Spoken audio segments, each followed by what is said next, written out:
ایک ضروری کام کر رہا تھا جو آخری دموں پہ تھا، اس کو اس وقت چھوڑنا ٹھیک نہیں تھا.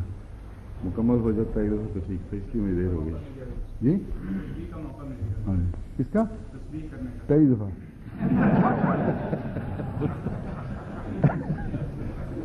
بڑی مبارک تاخیر ہے یہ.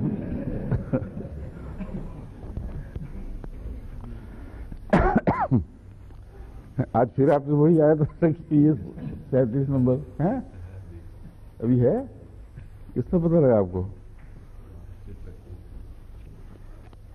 اچھا جی، جتنا بھی ہے اب اس کو پورا کر کے چھوڑیں گے انشاءاللہ.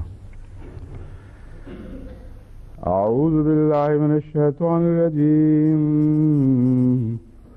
بسم اللہ الرحمن الرحیم. الذين يبخلون ويأمرون الناس بالبخل ويكتمون ما آتاهم الله من فضله وأعتدنا للكافرين عذابا مهينا. والذين ينفقون أموالهم رئاء الناس ولا يؤمنون بالله ولا باليوم الآخر ومن يكن الشيطان له قرينا فساء قرينا.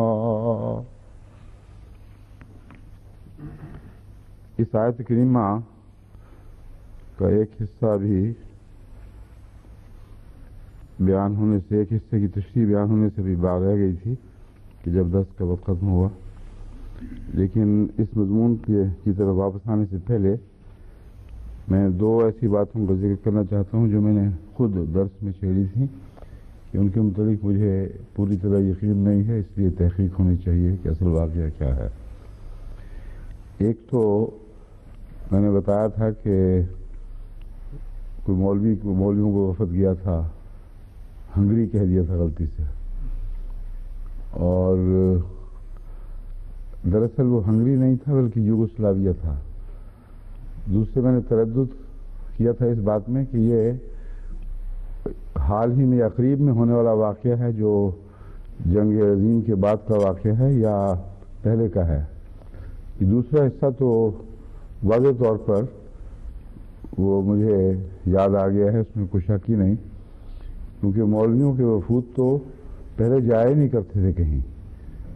جب تک تیل کی دولت دریافت نہیں ہوئی مولویوں کو خرچہ ہی نہیں ملا باہر نکلنے کا.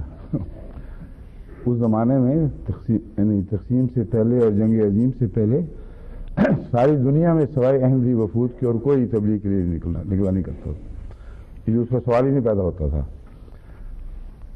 مکرم رفیق بشیر احمد صاحب رفیق نے ابھی اس معاملے میں معین گواہی دی ہے.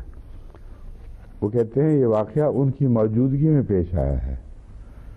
جب وہ یوگوسلاویہ گئے تھے بس کہتے ہیں میں گواہ ہوں، واقعہ پاکستان کے بننے کے بعد کا ہے، اور یہ جو وفود نکلا کرتے تھے تبلیغی جماعت وغیرہ کے، ان کی دوروں کے دوران بشیر رفیق صاحب خود موقع کے گواہ ہیں کہ واقعہ پیش آیا ہے.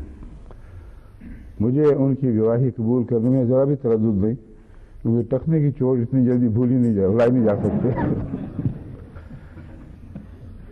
ٹھیک ہے نا؟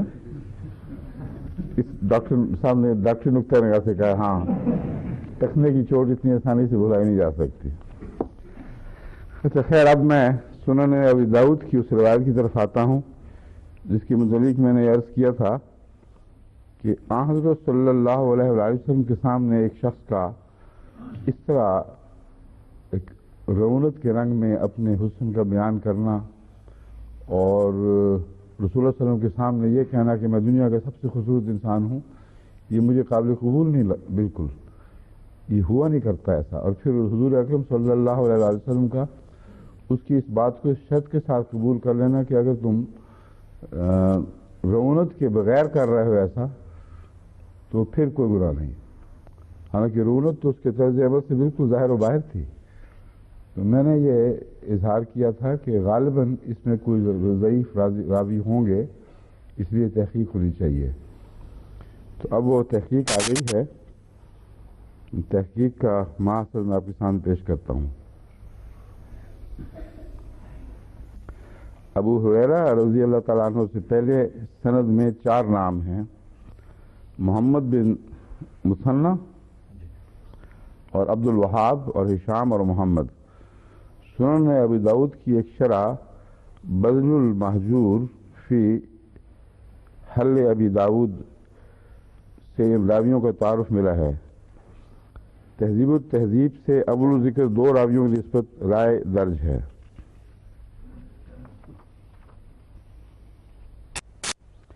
محمد بن مثنى کے متعلق تہذیب التہذیب جو ایک سند ہے راویوں کے متعلق، وہ لکھتی ہے کہ اس کی عقل میں خلل ہے، یعنی یہ راوی صاحب کچھ مخبوط الحواس ہو چکے تھے جب انہوں نے روایت کی ہے۔ کان یغیر فی کتابہ، یہ لکھنے میں بھی تبدیلیاں کر دیا کرتا تھا، تو اس لیے لازماً وہ جو روایت کے الفاظ ہیں ان میں کوئی غلطی ہوئی ہے، اور اس حد تک ہو گئی ہے کہ بالکل مضمون ہی بدل گیا ہے۔ عبد الوہاب بن عبد المجید کے متعلق یہ تحقیق ہے، کان یحدث من کتب الناس ولا یحفظ ذلک، وہ اکثر دوسروں کا لکھا بیان پڑھ دیا کرتا تھا اور اپنی یادداشت کوئی نہیں تھی اس کی، تو یہ ساری بات بھی مشکوک ہو گئی۔ پھر تو 2 اتنے مشکوک راوی ہوں تو پھر اس روایت کا کیا اعتبار باقی رہے گا؟ اختلط قبل موتہ بثلاث سنین او 4 سنین، موت سے 3-4 سال پہلے خلط ملط کرنے لگ گیا تھا، یہ ایک بات کو دوسرے سے ملا دیا کرتا تھا۔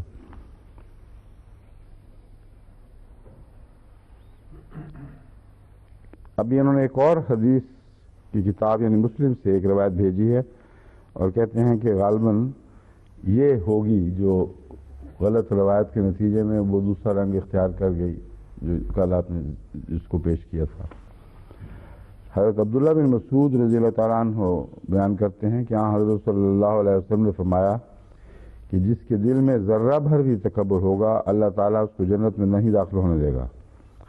اس پر ایک شخص نے عرض کیا، یا رسول اللہ، انسان چاہتا ہے کہ اس کا کپڑا اچھا ہو، جوتی اچھی ہو، وہ خوبصورت لگے، اس پر آپ نے فرمایا یہ تکبر نہیں، یہ ہے اصل روایت جو 100% قابل قبول ہے، اور وہ جو اس نے بنائی ہے کہ ایک شخص بڑا بن کے خوبصورت بن کے حضور کے مقابلے پر اٹھ کھڑا ہوا، یہ تو ہو ہی نہیں سکتا۔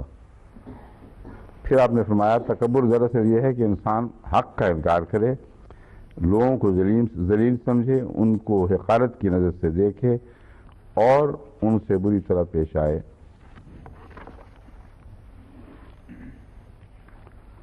الذین یبخلون ویامرون الناس بالبخل، اس آیت پر تفصیلی گفتگو پہلے ہو چکی ہے، اب چند پہلو جو اس کے باقی ہیں میں ان کو لیتا ہوں۔ بخل کی نسبت سے 3 قابل مذمت حالتیں امام راضی نے بیان کی ہیں۔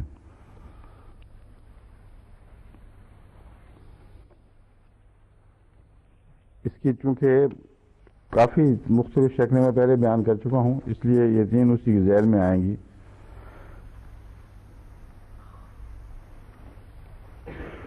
اس کی ضرورت نہیں ہے،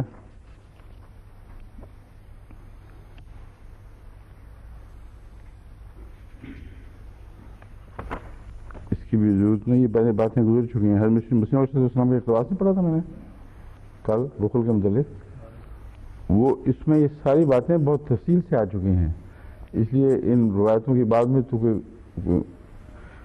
جگہ نہیں رہی، کوئی موقع نہیں پیدا ہوتا۔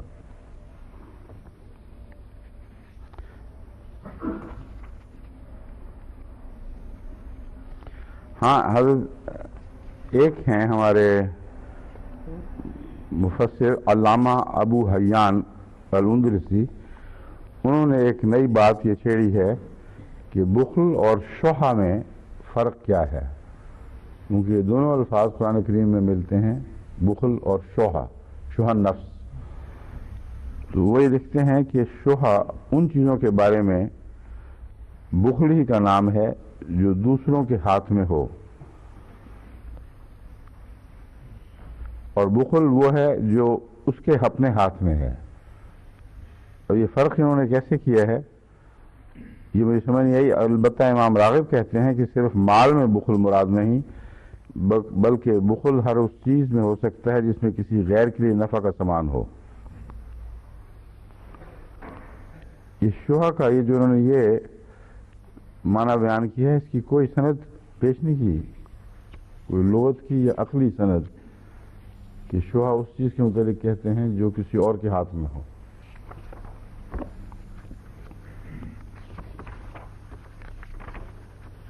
میرے خیال میں اگر اس کو چھوڑ ہی دیتے تو اچھا تھا، کوئی نئی بات اس میں رہی نہیں.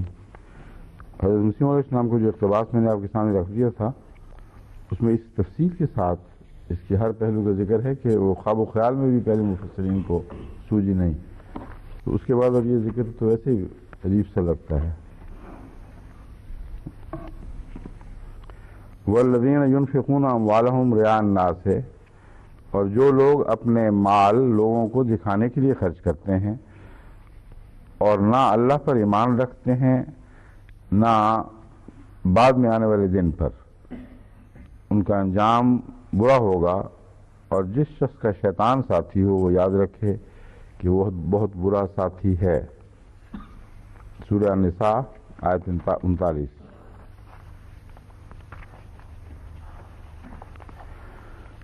شان نزول کی بحث میں جیسا کہ مفسرین اکثر الجھے ہوئے ہیں، یہ بیان کیا گیا ہے کہ سدی کے نزدیک یہ آیت والذین ینفقون اموالہم رعاء الناس منافقین کے بارے میں ہے. یہ آیت مشرکین مکہ، اور یہ بھی کہا گیا ہے کہ مشرکین مکہ کے بارے میں اتری ہے جو حضور صلی اللہ علیہ وسلم کی دشمنی میں اپنے اموال خرچ کرتے تھے. یہ بالکل بے تعلق اور بے ضرورت بات ہے، کیونکہ ان آیات کا ایک تسلسل چل رہا ہے، ایک مضمون دوسرے مضمون سے براہ راست منسلک ہے، اور کسی اور وجہ نزول کی تلاش کرنا ہی ایک لغو کوشش ہے. اس لیے میرے نزدیک ان بحثوں میں پڑھنا بیکار ہے، اس کو میں چھوڑتا ہوں. جب پہلے خدا کی راہ میں خرچ کرنے والوں کی تمام قسمیں بیان فرما دی گئیں، باریک در باریک خرچ کے مواقع تفصیل سے بیان فرمائے گئے، اگرچہ مختصر الفاظ میں، مگر کوئی پہلو بھی باقی نہیں چھوڑا گیا. جب اس کے برعکس بخل سے کام لینے والے لوگوں کی کیفیت کھولی گئی اور ان کی نفسیاتی وجوہات بھی بیان فرما دیں جن کی وجہ سے وہ بخل سے کام لیتے ہیں، اور یہ بخل پھر آگے کن خرابیوں تک منتج ہو جاتا ہے، اس کی تشریح بھی ہمیں حضرت اقدس محمد مصطفیٰ صلی اللہ علیہ وسلم کے حوالے سے مل گئی. تو اب ایک قسم ایسی رہتی ہے انفاق کی جو بخل نہیں ہے اور انفاق فی سبیل اللہ بھی نہیں ہے. اس کے متعلق کیا حکم ہے، یہ طبی تقاضا تھا اس موقع کا کہ اس مضمون پر روشنی ڈالی جاتی، اور یہ آیت اسی سے تعلق رکھتی ہے. اس لیے کوئی اور وجہ نزول تلاش کرنا بالکل بے محل اور بے موقع بات ہے. حل لغات کا جہاں تک تعلق ہے، انفاق فی سبیل اللہ کا محاورہ ہمارے ہاں کثرت سے رائج ہے، اور نان نفقہ کا محاورہ بھی اردو میں بہت کثرت سے استعمال ہوتا ہے. اس لیے نفق دراصل محض خرچ کو کہتے ہیں، خواہ وہ اچھی چیز پر ہو یا بری چیز پر ہو. لیکن یہ نفق جو ہے یہ محض اموال ہی پر نہیں بلکہ صفات پر بھی استعمال ہوتا ہے. اور ایک انسان جو کوشش کرتا ہے کسی اور کے لیے اس کی بھلائی کی خاطر، تو وہ اس کا ایک انفاق ہے. اس کی ذہنی طاقتوں کا یا اس کی جسمانی طاقتوں کا بھی ایک انفاق ہوا کرتا ہے. تو جیسا کہ پہلے یہ تفصیل سے بحث گزر چکی ہے، خدا کی راہ میں جو کچھ بھی انسان خرچ کرتا ہے اسے انفاق کہا جائے گا، خواہ وہ مال ہو، خواہ وہ ذہنی یا قلبی صلاحیتیں ہوں.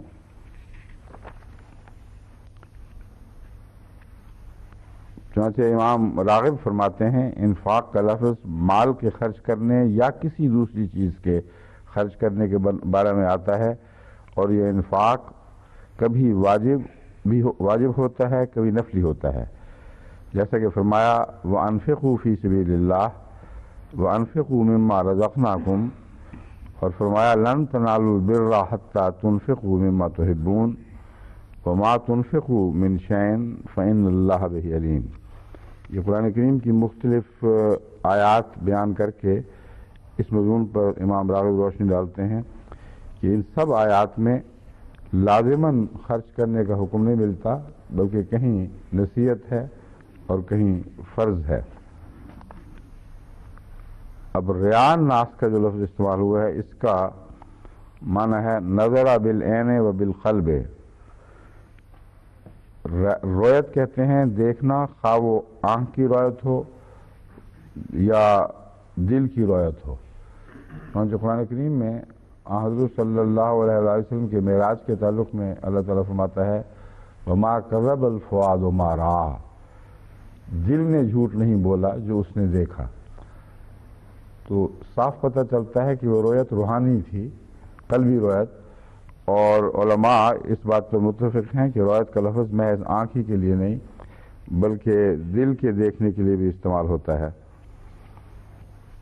لیکن ریا کا لفظ دل کے دیکھنے سے تعلق نہیں رکھتا، نہ آنکھ کے دیکھنے سے تعلق رکھتا ہے، بلکہ ریا کا تعلق دوسروں کے دیکھنے سے تعلق رکھتا ہے، اور کسی شخص کی اپنی ذاتی کیفیت سے اس کا تعلق یہ نہیں ہے کہ اس نے کچھ دیکھا ہو، کچھ دکھایا ہو تو یہ ریا بنے گی۔ بس وہ چیز دکھانا جو غلط مقصد کے ساتھ دکھائی جاتی ہے، خواہ وہ سچی ہو خواہ وہ بری ہو، چیز اچھی ہو یا بری ہو، اگر خرچ کی جائے دکھاوے کی خاطر تو خرچ تو ہو گئی، اس میں تو کوئی ریا نہیں، جو دیکھا وہ سچ دیکھا گیا جس نے بھی دیکھا، لیکن اس کے پیچھے جو نیت کا اظہار ہے وہاں تلبیس سے کام لیا جاتا ہے۔ خرچ کرنے والا بظاہر یہ اثر ڈالتا ہے کہ وہ نیکی کے جذبے سے خرچ کر رہا ہے، مگر در حقیقت وہ اپنے نفس کے دکھاوے کی خاطر خرچ کرتا ہے، اس کو ریا کہا جاتا ہے۔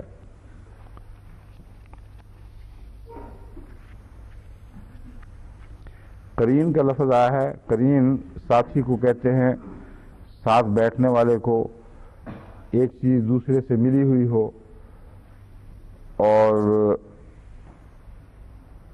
جڑواں بھائی کو بھی جس طرح ہم اس کو ٹوئنز کہتے ہیں ان کو بھی قرین کہا جاتا ہے۔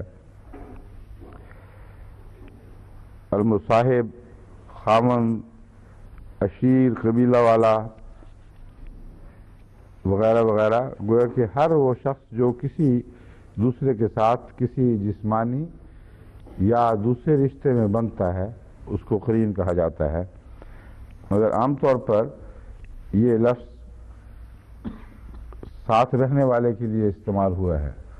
قرآن کریم میں جب قرین کہا گیا ہے تو ایسا ساتھی جو ساتھ نہ چھوڑے، اگر وہ برا ہو تو وہ شیطان ہے، اور اگر اچھا ہو تو فرشتہ بیان کیا جا سکتا ہے، مگر لازمی طور پر فرشتہ ان معنوں میں نہیں جو عموماً سمجھے جاتے ہیں، بلکہ فرشتہ صفت انسان بھی قرین ہو سکتا ہے، شیطان صفت انسان بھی قرین ہو سکتا ہے۔ اور قرن کا لفظ پہاڑ کے لیے بھی استعمال ہوا ہے، بلکہ اس کی اعلیٰ حصے یعنی چوٹی کے لیے، اور اسی طرح لسان العرب کے نزدیک قرن قوم کے سردار کو بھی کہتے ہیں۔ بس اس پہلو سے قرین میں ایک لطیف معنی یہ داخل ہو جاتا ہے، ایسا ساتھی جس کے پیچھے کوئی لگے، اور یہاں قرآن کریم نے انہی معنوں میں اس کو استعمال فرمایا ہے کہ جس کا شیطان ساتھی ہو وہ ایسا ساتھی نہیں کہ جس کی بات مانے یا نہ مانے وہ ساتھی بنا رہے۔ بس سرداری کے معنوں میں یہاں مطلب یہ ہوگا کہ وہ شخص جس کا شیطان ایسا ساتھی بن جائے کہ اس کا سردار ہو جائے اور اس کی باتوں پر انسان عمل کرنے لگ جائے، ویسے القرین، تو ایسا ساتھی تو بہت ہی برا ساتھی ہے۔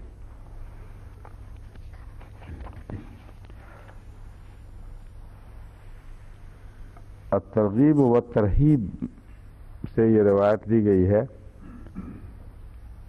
حضرت محمود بن لبید رضی اللہ تعالیٰ عنہ بیان کرتے ہیں کہ حضرت صلی اللہ علیہ وسلم نے ایک دفعہ باہر نکل کر فرمایا، اے لوگو شرک خفی سے بچو۔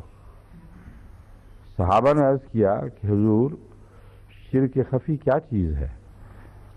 آپ نے فرمایا ایک شخص سنوار کر نماز پڑھتا ہے اور اس کی خواہش اور کوشش یہی ہوتی ہے کہ لوگ مجھے اس طرح نماز پڑھتے دیکھیں اور بزرگ سمجھیں، یہی دکھاوے کی خواہش ہے جو شرک خفی ہے۔ قرآن کریم نے ایک موقع پر نمازیوں پر لعنت ڈالی ہے، ویل للمصلین الذین هم عن صلاتهم ساہون والذین هم یراؤون، کہ لعنت ہو نمازیوں پر۔ کون سے نمازی؟ وہ جو اپنی نماز کی روح سے غافل ہیں۔ الذین هم یراؤون، وہ نماز پڑھتے ہیں محض دکھاوے کی خاطر۔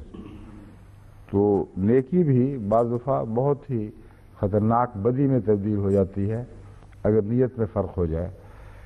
تو رسول کریم صلی اللہ علیہ وآلہ وسلم نے اس کو جو شرک فرمایا ہے، یہ دراصل نفس کا شرک ہے، یعنی خدا تعالیٰ کی عبادت کی بجائے دراصل ایسا نمازی اپنے نفسی کی عبادت کر رہا ہوتا ہے، کیونکہ جو کچھ بھی وہ محنت کرتا ہے اپنے نفس کو اور موٹا کرنے اور اس کی پوجا کرتے ہوئے اس کی بڑائی بیان کرنے کے لیے کر رہا ہوتا ہے، نام اللہ کا لے رہا ہے اور خوش کرنا نفس کو مقصود ہے۔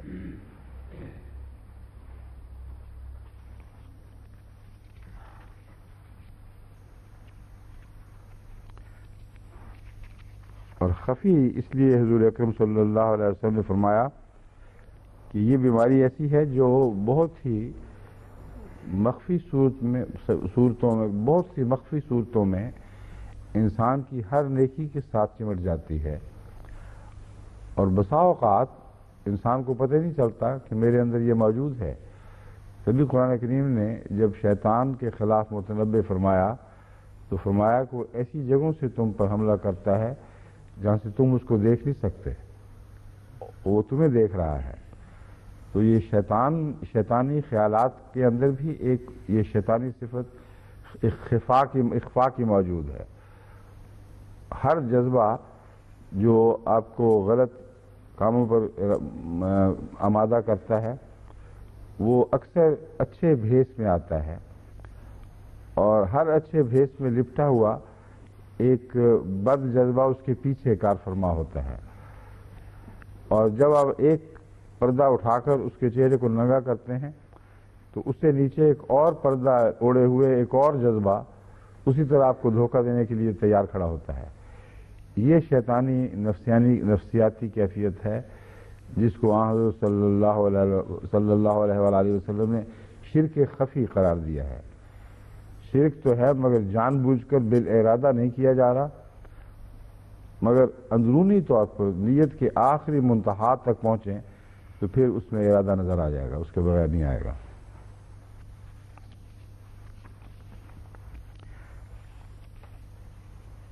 حضرت جندب بن عبداللہ سے روایت ہے کہ حضرت صلی اللہ علیہ وسلم نے فرمایا جو شخص محض شہرت کی خاطر کوئی کام کرتا ہے اللہ تعالیٰ اس کو اس رنگ میں شہرت دے گا کہ آخر کار اس کے عیب لوگوں پر ظاہر ہو جائیں گے، ان میں وہ رسوا اور بدنام ہو جائے گا، اور جو شخص ریاکاری سے کام لے گا اللہ تعالیٰ اس کی ریاکاری سب پر ظاہر کر دے گا۔ یہ بھی ایک جاری قانون ہے اور صرف مذہب سے تعلق نہیں رکھتا بلکہ دنیا سے بھی تعلق رکھتا ہے۔ کچھ عرصے کے لیے چند لوگوں کو تو انسان دھوکہ دے سکتا ہے، مگر لمبے عرصے کے لیے مسلسل سب کو دھوکہ دینا انسان کے بس کی بات نہیں۔ جو بدیاں ہیں وہ کہیں نہ کہیں سے جھانکتی ہوئی پکڑی جاتی ہیں۔ جیسے جب جنگ میں سپاہی لڑ رہے ہوں تو اوٹ میں بیٹھے رہتے ہیں مگر کہیں سر اٹھاتے بھی ہیں، اور جب سر اٹھاتے ہیں تو کئی دفعہ وہ گولیوں کا نشانہ بن جاتے ہیں۔ تو انسانی بدی جھانک کے ضرور دیکھتی ہے اور کہیں نہ کہیں بے خیال باہر آ جاتی ہے۔ ایسے موقع پر دوسرے انسان ان کو پکڑ لیتے ہیں، بس رفتہ رفتہ ایسا انسان پہچانا جاتا ہے، اور رفتہ رفتہ تو بہت دور کی بات ہے، اکثر اوقات ہم نے دیکھا ہے کہ ریاکار تو فوری طور پر پہچانا جاتا ہے، اور اس کو فوراً شناخت کر لینے کی جو نفسیاتی وجہ ہے اس میں بھی ایک اپنی ایک کمزوری ہے، اور وہ رشک یا حسد کی وجہ سے پکڑا جاتا ہے، اور بعض دفعہ یہ پہچان سچی ہوتی ہے، یا اکثر اگر سچی ہوتی ہے تو بعض دفعہ جھوٹی بھی ہوتی ہے۔ مثلا جب ایک شخص کسی اور آدمی کو اچھے کام کرتے دیکھتا ہے، لوگوں سے اس کی تعریف سنتا ہے، تو دل میں حسد کا جذبہ پیدا ہوتا ہے، اور آدمی کہتا ہے کہ کیوں ہی دکھاوا کر رہا ہے، بس اندر سے کچھ نہیں۔ تو جذبہ جو ہے وہ حسد کا ہے، مگر بات سچی پکڑ لیتا ہے، کیونکہ اکثر اوقات ایسا ہی ہوتا ہے۔ مگر علاوہ ازیں از خود بھی ایسا شخص بسا اوقات ننگا ہونے لگتا ہے، کیونکہ ریاکاری میں اور نیک کاموں میں کنسسٹنسی نہیں ہوتی۔ یعنی ریاکار بعض باتوں میں بہت بڑھ بڑھ کے باتیں کرے گا اور نیکیاں بظاہر سر انجام دے رہا ہوگا، اور بعض چھوٹی چھوٹی باتوں میں پکڑا جائے گا کیونکہ وہاں اس کی خود غرضی ننگی ہو جاتی ہے۔ چنانچہ قرآن کریم نے اس مضمون کو اسی صورت میں کھولا ہے جس میں میں نے آپ کے سامنے جس کی چند آیات پڑھی تھیں، ویل للمصلین الذین هم عن صلاتهم ساہون الذین هم یراؤون یمنعون الماعون۔ اب یمنعون الماعون کا یراؤون سے کیا تعلق ہے؟ یہ یہی بات ہے جو میں آپ کے سامنے بیان کر رہا ہوں۔ وہ نمازیں تو دکھاوے کی بڑی لمبی لمبی پڑھتے ہیں، مگر جہاں ہمسائے کو، غریب ہمسائے کو چھوٹی سی چیز کی ضرورت پڑ جائے، وہ اس چھوٹی سی چیز بھی خرچ کرنے پر آمادہ نہیں ہوتے اور اس سے رک جاتے ہیں۔ حالانکہ روزمرہ کی ضرورت پوری کرنا تو ایک معمولی سی نیکی ہے جو انسان سے متوقع کی جاتی ہے، ایک توقع کی جاتی ہے جس کی۔ بس یہی وہ بات ہے جو رسول اللہ صلی اللہ علیہ وسلم فرما رہے ہیں کہ اس کے عیب ظاہر ہو جاتے ہیں اور ہو سکتے ہیں۔ ایک قانون قدرت ایسا ہے جو ان کو ننگا کرتا چلا جاتا ہے۔ بس انکنسسٹنسی، یعنی نیکی اور بدی کے درمیان جو متضاد حالتیں پائی جاتی ہیں، یہ متضاد حالتیں ریاکار کو بالآخر ننگا کر دیتی ہیں، اور جو نیکی ہے اس میں تضاد نہیں ہے۔ ایک نیک آدمی اپنے ہر اظہار میں نیک ہی ہوگا، ہر موقع پر جہاں ایک معاملہ کرنے کی ضرورت پیش آئے گی وہ ہمیشہ سچائی سے معاملہ کرے گا، ہمیشہ صدق اور عدل سے معاملہ کرے گا، اس لیے اس کو ریاکار قرار دیا جا ہی نہیں سکتا۔ مگر حسد کے نتیجے میں سب سے زیادہ ریاکاری کا الزام انبیاء پر لگتا ہے، اور سب سے زیادہ ریاکاری کا نشانہ نیک لوگ بنتے ہیں، اور عام طور پر جب یہ مذہبی دشمنی پیدا ہو جائے تو اس وقت وہ لوگ جو ریاکار ہیں وہ بے ریا لوگوں پر ریاکاری کا الزام لگاتے ہیں۔ بس یہ بھی ایک عجیب دنیا ہے جو انسانی نفس کی ٹیڑھے پن کی وجہ سے عجیب ٹیڑھی دنیا بن کر ظاہر ہوئی ہے۔ اب آپ جماعت احمدیہ کا معاملہ دیکھ لیں، ہم اللہ تعالیٰ کے فضل سے جب چندے دیتے ہیں، جب نمازیں پڑھتے ہیں، تو اللہ گواہ ہے کہ شاذ کے طور پر کوئی ایسا ہوگا جو دکھاوے کی خاطر کرے، ورنہ ہرگز کوئی بھی دکھاوے کا پہلو اس انسانی ہماری نیتوں میں شامل نہیں ہوتا۔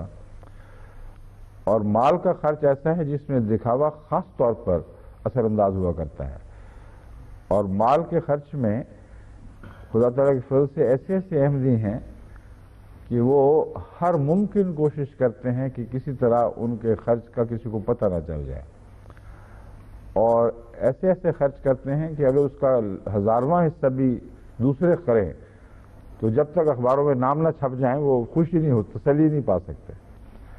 اب کل ہی شام کو میرے پاس ایک صاحب ایک دستی خط اپنی والدہ کے لے کے آئے، جن کی طرف سے تاکید تھی کہ جو میں بات کہہ رہی ہوں میرے نام اور ہمارے حوالے کے ساتھ اس کو ظاہر نہ کیا جائے، اور وہ چندہ $2.5 لاکھ کا تھا۔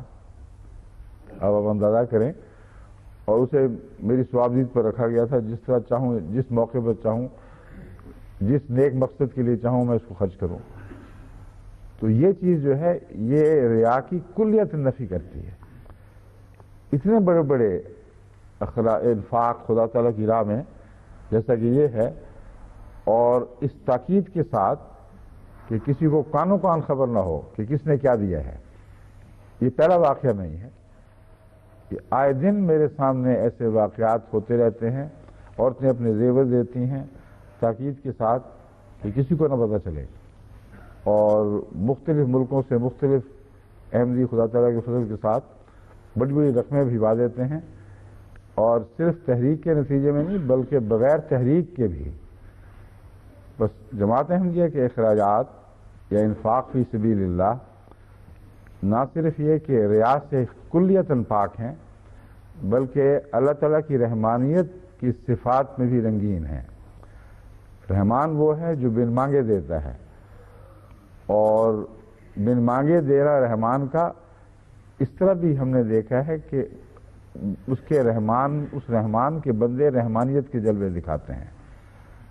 اور میں نے پہلے بھی بیان کیا تھا، ایک دفعہ نہیں بارہا ایسا ہوا ہے کہ ایک تحریک میں نے کی ہی نہیں اور ضرورت پیش آ گئی ہے، اور میں سوچ رہا ہوں کہ یہ تحریک کروں، تو دوسرے دن یا تیسرے دن چند دن کے اندر اندر اللہ تعالیٰ کی رحمانیت کی جلوہ دکھاتی ہے کہ کیا ضرورت ہے مانگنے کی، میں دلوانے لگا ہوں۔ اور وہ جو خدا کی رحمانیت پہ رنگین بندے ہیں، وہ بعض دفعہ بین ہی وہی ضرورت پیش کر دیتے ہیں جو پیش آئی ہوئی ہے، اس ضرورت کے برابر رقم پیش کر دیتے ہیں۔ بس یہ جو ریاکاری کا مضمون ہے، یہ بھی سچائی کی خوب پہچان ہے اور بڑی قطعی پہچان ہے۔ نیک بندوں کی نیکیوں میں کنسسٹنسی ہوتی ہے، وہ ہمیشہ ہر نیکی کے کام میں وفا کے ساتھ وہی اظہار کرتے ہیں جو ایک سچے کو ہر ایسے موقع پر کرنا چاہیے۔ اور کمزور لوگ کہیں کہیں تو بڑے بڑے اعلان کر کے نیکیاں کرتے اور کہتے ہم نے اتنی روپے خرچ کر دیے، اور دوسرے موقع پر جیسا کہ قرآن کریم نے اس رات سے پردہ اٹھایا، یمنعون الماعون، غریب ہمسائے بیچارے کمزور بھوکے مر رہے ہیں پاس پہلوؤں میں، اور ان کو کوڑی کی بھی پرواہ نہیں۔ بس رسول اللہ صلی اللہ علیہ وسلم فرماتے ہیں کہ یہ پھر چھپ نہیں سکے گا عیب، یہ تو ظاہر ہو کے رہے گا، اور ایسے لوگ پھر رسوائے زمانہ ہو جاتے ہیں، ایسی قومیں رسوائے زمانہ ہو جاتی ہیں، اور جہاں جہاں بھی یہ بیماری پائی جائے گی پھر اللہ تعالیٰ ان لوگوں کو ذلیل و رسوا کر کے دکھاتا ہے، اور ان کے نیکی کے پردے پھاڑ دیے جاتے ہیں جو دراصل نیکی نہیں ہوتی۔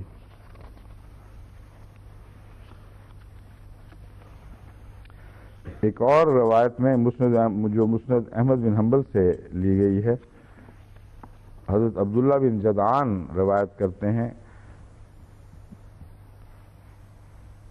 نعوذ باللہ من ذالک، حضرت عائشہ روایت کرتی ہیں، عبداللہ بن جدعان کے متعلق پہلے بھی ذکر کر چکا ہوں کہ عبداللہ بن جدعان کی نیکیاں اس کے کام نہیں آئیں گی۔ عنوان پہ عبداللہ بن جدعان پہلے لکھا ہوا تھا، تو میں اس کو حضرت عبداللہ بن جدعان کہہ دیا، نعوذ باللہ۔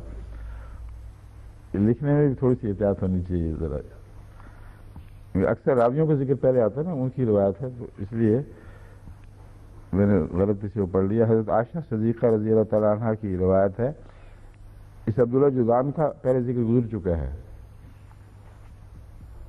مجھے نہیں یاد کس موقع پر تھا مگر گزرا ہے ضرور۔ عبداللہ بن جدعان، معاف کرنا یہ ویسا برا بھی نہیں جیسا کہ میں سمجھا تھا، کیونکہ رسول اللہ صلی اللہ علیہ وسلم نے فرمایا اس کی نیکیاں اس کو فائدہ نہیں دیں گی، یہ عنوان بجانے کی ضرورت ہی کیا تھی، اس کو کاٹے یہاں سے، ایک دھوکہ پھر دوسرا دھوکہ۔ عبداللہ بن جدعان ایک ایسے صاحب تھے جو اسلام سے پہلے بھی نیکیاں کیا کرتے تھے اور صلہ رحمی کرتے تھے، پڑوسیوں سے حسن سلوک کرتے تھے۔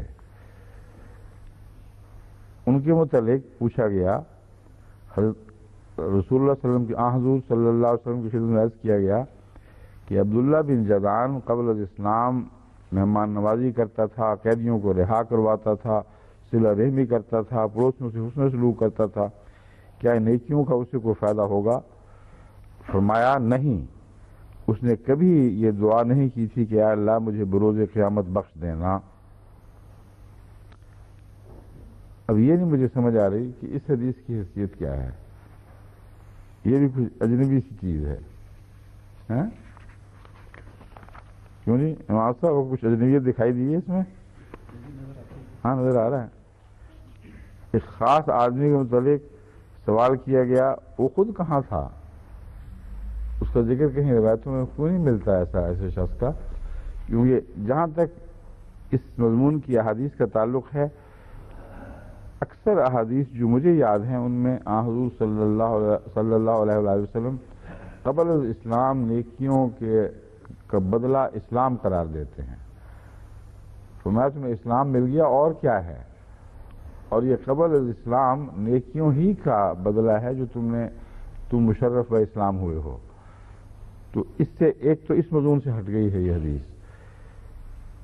پھر یہ کہ رسول اللہ صلی اللہ علیہ وسلم کا فرمانا کہ اس شخص نے کبھی یہ دعا نہیں کی تھی کہ اے اللہ مجھے روز قیامت بخش دینا، یہ قابل قبول بات دکھائی نہیں دے رہی، اس لیے اس کے بھی اب راوی نکالیں۔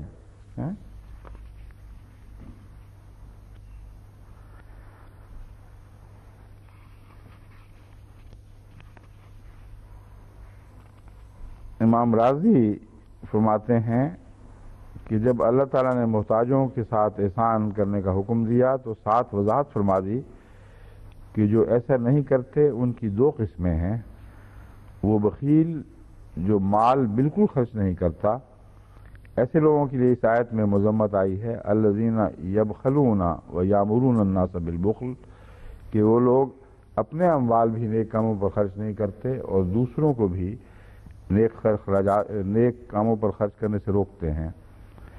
دوسرے وہ لوگ جو اپنے اموال تو خرچ کرتے ہیں لیکن اطاعت کی بجائے ریا اور شہرت کی خاطر کرتے ہیں، یہ جماعت بھی قابل مذمت ہے۔ جب یہ دونوں قسمیں غیر مناسب ہیں تو صرف پہلی قسم ہی باقی رہی۔ یہ تو حساب کا سوال بن گیا ایک۔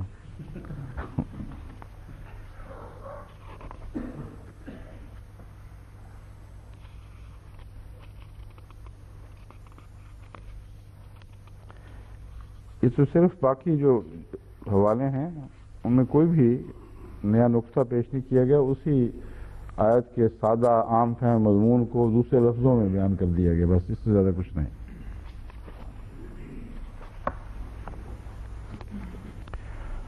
اور یہ عنوان جو ہے دکھاوے کا خرچ شرک خفی ہے، یہ پہلے ہی بات گزر چکی ہے۔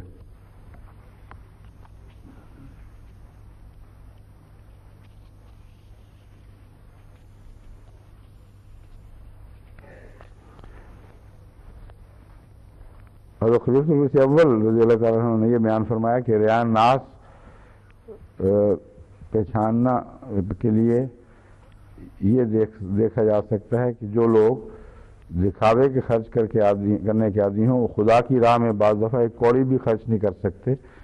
یہاں مراد حضرت خلیفۃ المسیح اول کی وہ اخراجات ہیں جو معاشرے میں بیاہ شادی وغیرہ سے تعلق رکھتے ہیں، اور اپنی بڑائی کی خاطر امیر لوگ بعض دفعہ بہت زیادہ دکھاوے کے خرچ کر دیتے ہیں، مگر جب دین کی ضرورت پیش آئے تو اس وقت ان کے ہاتھ رک جاتے ہیں۔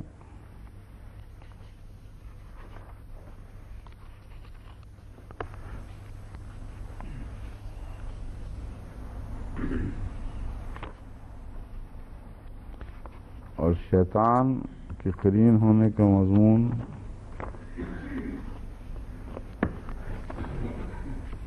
میں ڈھونڈ رہا ہوں، حضرت مسیح صلی اللہ علیہ وسلم کا کوئی اقتباس نہیں ہے اس میں شامل، نظر نہیں آیا ابھی تک۔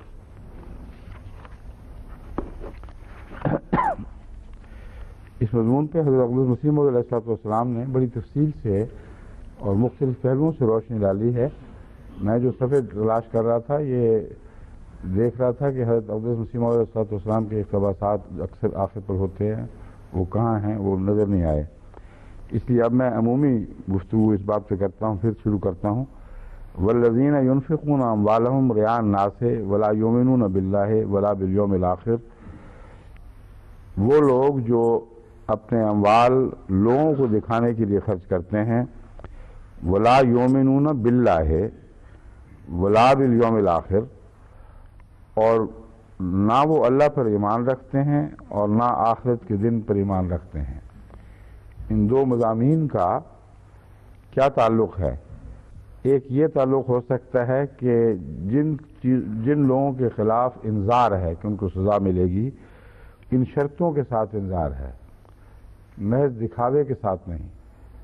دکھاوا کرتے ہیں اس حالت میں کہ اللہ پر ایمان نہیں لاتے، اور اس حالت میں کہ آخرت کے دن پر بھی ایمان نہیں لاتے، ایسے لوگوں کے لیے انذار کا ذکر ہے۔ میرے نزدیک یہ مضمون نہیں ہے، بلکہ ان لوگوں کی تعریف، مزید تعریف فرمائی گئی ہے اور گہرا تجزیہ کیا گیا ہے ایسے لوگوں کے خرچ کا، کیونکہ وہ لوگ جن کو اللہ پر یقین ہو، ان کو لیے ممکن ہی نہیں کہ وہ کسی دنیا کو دکھانے کے لیے کوئی نیکی کرے یا خرچ کریں، کیونکہ اللہ پر یقین لازماً یہ تقاضا کرتا ہے کہ آپ کی زندگی کا ہر فعل اس کو دکھانے کی خاطر ہو جو سب سے زیادہ پیارا ہے۔ اب آپ روزمرہ کی زندگی میں دیکھتے ہیں کوئی بچہ کوئی خاص حرکت کرے تو اس کی نظر سب سے پہلے اس پر پڑے گی جو اس کو سب سے زیادہ بڑا لگتا ہے، سب سے زیادہ پیارا لگتا ہے۔ اور بسا اوقات میں نے دیکھا اس نیت سے کہ دیکھیں یہ بچے کی فطرت کس طرح ظاہر ہو رہی ہے۔ اس نے کوئی چھلانگ لگائی، کوئی کام کیا، تو آپ دیکھیں تو اس کی نظر صرف ایک شخص پر پڑے گی جو اس کو سب سے زیادہ پیارا ہے، اور باقیوں کی پرواہ نہیں کرے گا۔ اگر وہ نہیں ہوگا تو پھر دوسرے پر پڑے گی، وہ نہیں ہوگا تو پھر تیسرے پر پڑے گی، مگر بغیر نظر پڑے بات بنتی نہیں۔ اس کا دل اطمینان نہیں پاتا جب تک کسی کو اپنی ہوشیاری یا کسی کارگزاری میں شامل نہ کر لے۔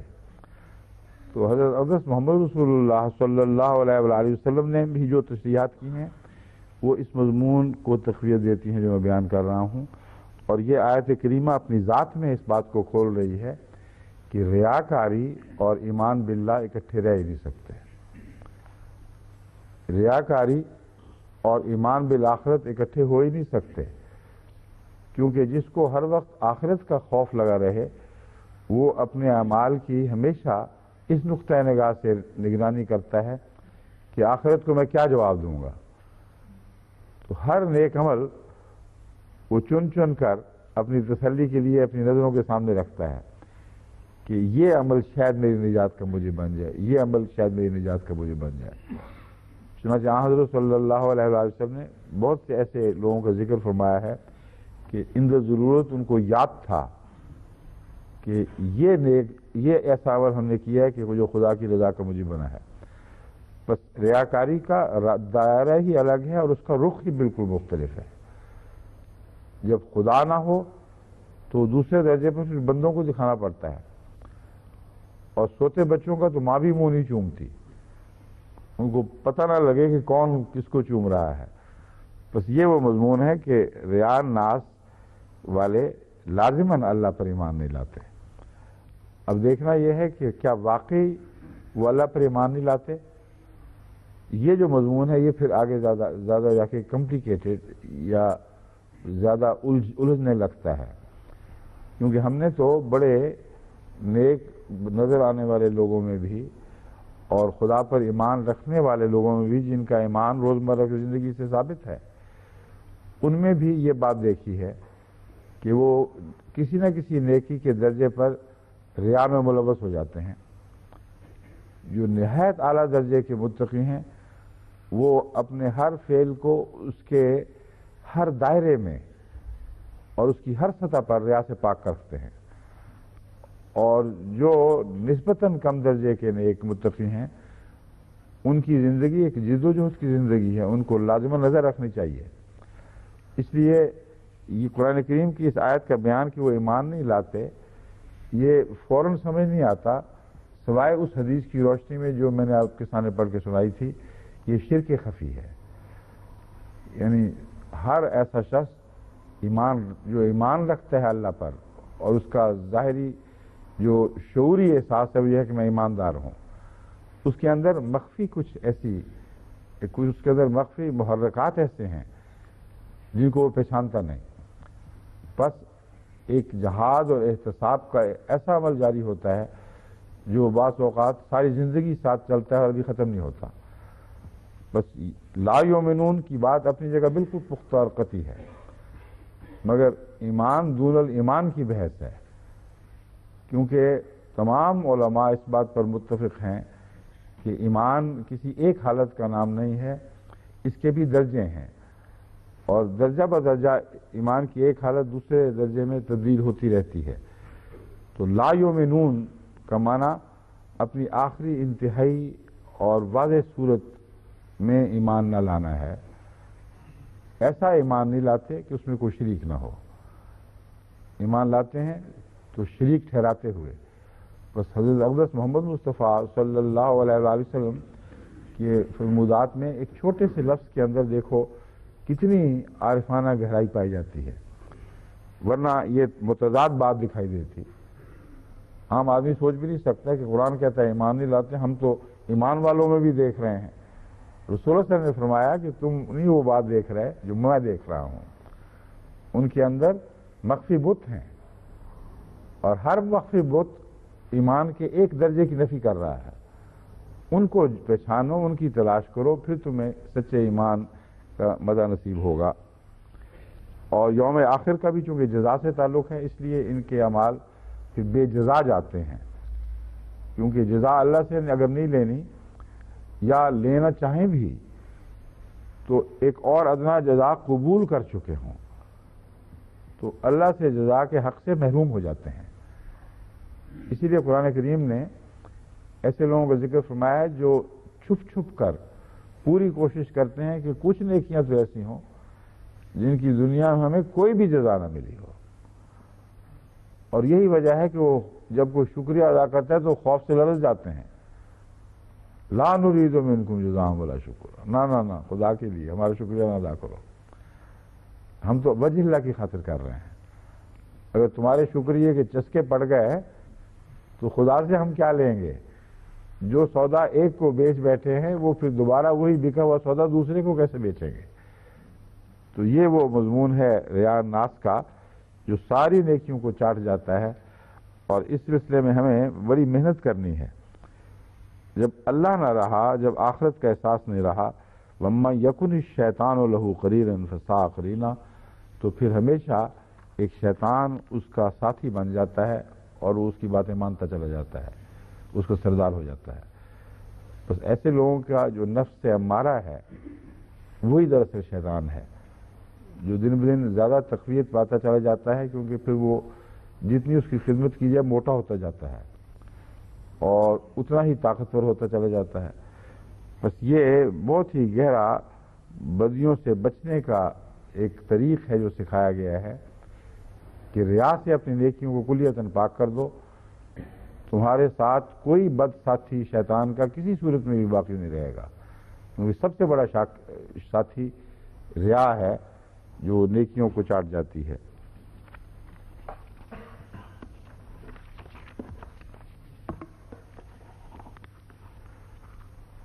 آگے فرمایا، یہ پڑھنی ہے اچھے سے میں دیکھ رہا ہوں ہم نے وہ بھی تو ایک آدھا گھنٹہ سوال و جواب کا بھی دینا ہے نا، اس لیے میں تھوڑا سا مسترد دکھائی دے رہا ہوں، کبھی کبھی نظر ڈالتا ہوں. اعوذ باللہ من الشیطان الرجیم، بسم اللہ الرحمن الرحیم. وَمَاذَا عَلَيْهِمْ لَوْ آمَنُوا بِاللَّهِ وَالْيَوْمِ الْآخِرِ وَأَنفَقُوا مِمَّا رَزَقَهُمُ اللَّهُ وَكَانَ اللَّهُ بِهِمْ عَلِيمًا. اب یہ 40ویں آیت ہے، اس کے مان بعد دیکھیں کیسا تسلسل چل رہا ہے، ایک ادنا بھی بیچ میں کوئی خلا پیدا نہیں ہوا. اب اس میں شان نزول ڈھونڈنے کی کیا ضرورت ہے؟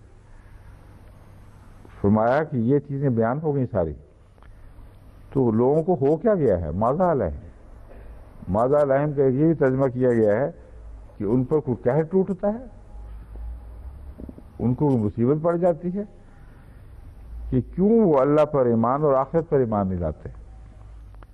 وَأَنفَقُوا مِمَّا رَزَقَهُمُ اللَّهُ، اور پھر وہ خرچ نہیں کرتے جو اللہ تعالیٰ نے ان کو عطا فرمایا ہے. اس سارے خرچ کی ایسی قیمت ان کو ملے گی کہ اس کا عام دنیا کے سودوں میں تصور بھی نہیں کیا جا سکتا۔ اسی لیے قرآن کریم نے فرمایا ہے وہ جب انسان کی خاطر انسان کو پیش نظر رکھتے ہوئے کچھ خرچ کرتے ہیں تو خدا تعالیٰ کے نشانات کو بہت معمولی داموں پر بیچ دیتے ہیں، اپنی نیکیوں کو اس طرح پھینک دیتے ہیں کہ اس کی قیمت ہی کوئی وصول نہیں کرتے، جبکہ بہت بڑی قیمت دینے والا سوداگر موجود ہے اور وہ اللہ تعالیٰ ہے۔ تو اگر کوئی ایسا سوداگر ہو جو آپ کی رائی کی کروڑوں میں قیمت دے رہا ہو تو کروڑوں کی قیمت رائی کے طور پر وصول کر لینا حد سے زیادہ جہالت ہے۔ بس اس لیے فرمایا ماذا علم، پاگل ہو گئے ہیں، کیا ہو گیا ان کو، اللہ پر ایمان نہیں لا رہے، یوم آخرت پر ایمان نہیں رکھتے اور اس طرح خرچ نہیں کرتے۔ اگر ان دو شرطوں کے ساتھ خرچ کریں گے تو پھر ایک اور بات بھی ہے کہ یہ ان کو کچھ دکھانے کی ضرورت ہی کوئی نہیں۔ وَقَانَ اللَّهُ بِهِمْ عَلِيمًا، اللہ تعالیٰ ایسے سب لوگوں کا علم رکھتا ہے، ان کو کسی کھاتے میں درج کرنے کی ضرورت نہیں، کچھ پیش کرنے کی ضرورت نہیں ہے، وہ نیکیاں خدا کی خاطر کرتے چلے جائیں اور ان کو بھلاتے چلے جائیں، اللہ کے ہاں ان کا حساب کامل طور پر بغیر کسی بات کو چھوڑے ہوئے یا بھولے ہوئے محفوظ رہے گا، اور قیامت کے دن وہ اپنی نیکیوں کا وہ اجر پائیں گے کہ ان کا وہ تصور بھی نہیں کر سکتے تھے۔ یہ خلاصتاً اس آیت کی تشریح ہے۔ چونکہ وقت ختم ہو گیا اس لیے کل حل لغات والا پہلو جو ہے یا دوسرے مفسرین کی آراء ان کی طرف میں لوٹوں گا انشاءاللہ۔ اب جی سوالات آپ کے 20 گھنٹے کے جو ہوا کرتے ہیں وہ دیکھا ہے چودھری عبدالرشید صاحب ماشاءاللہ ایک اور بڑے گلہاٹیے کے ساتھ بیٹھے ہوئے ہیں جن کا نام بشیر حیات صاحب ہے، یہ دونوں آج اکٹھے بیٹھے ہوئے ہیں ماشاءاللہ۔ آپ بھی ہیں؟ اچھا آ جائیں پھر، آپ تو گلہاٹیوں کی فہرست میں نہیں ہیں، فرمائیے۔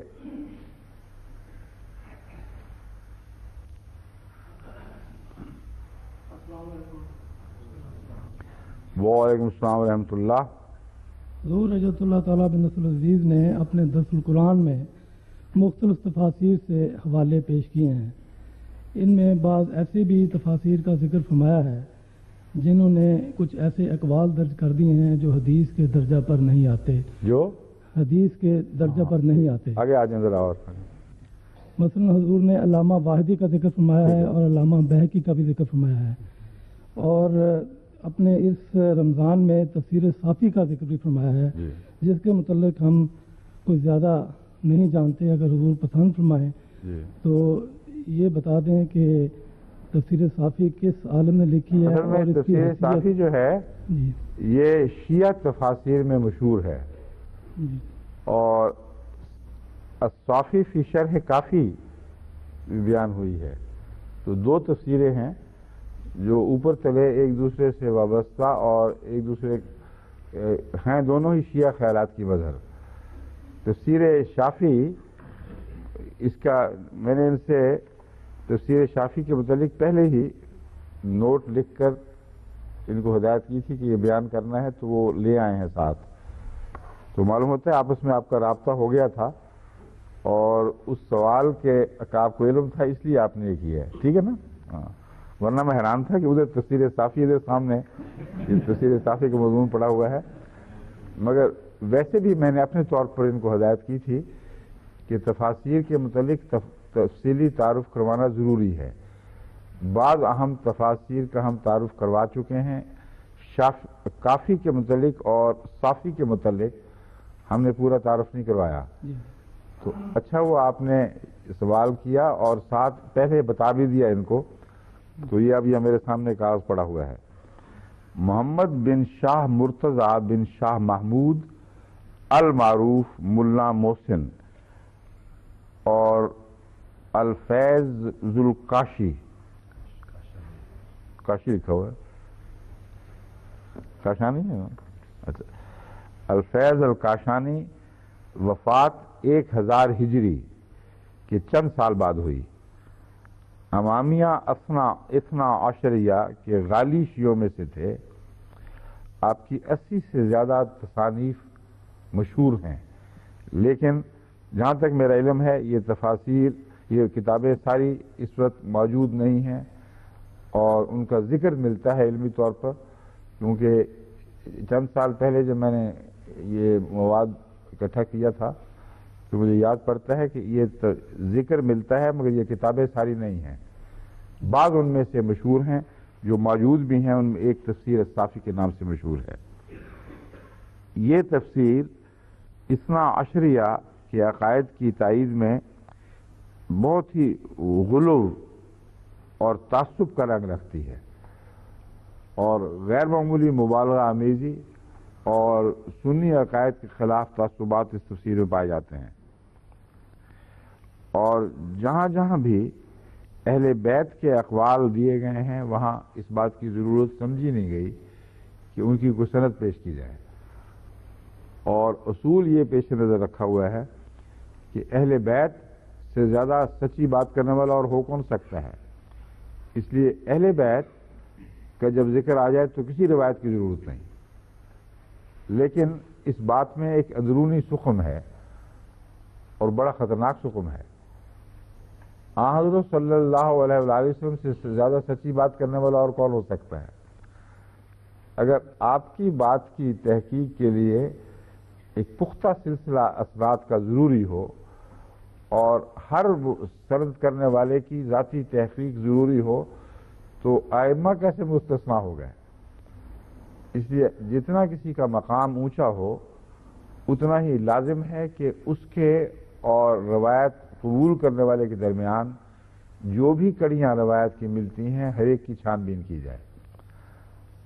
اگر روزمرہ کے طور پر آج کوئی بات کہہ دے کہ فلاں نے یہ بات کہی ہے تو تحقیق نہ بھی ہو تو لوگ پرواہ نہیں کرتے، مگر بعض دفعہ میری طرف منسوب ہو جاتی ہیں باتیں، ربوہ میں یا ہندوستان میں بعض دفعہ خط آتے ہیں کہ ہم نے یہ بات سنی ہے، آپ نے یہ کہا ہے، تو پھر مجھے معلوم ہوتا ہے کہ کتنی اہم بات ہے کہ اس بات کی تحقیق ضروری ہے، کیونکہ میرے نام سے جو بات کی گئی وہ میں نے نہیں کہی تھی، یعنی کچھ اور کہا تھا، اس کا مفہوم کچھ اور سمجھا گیا۔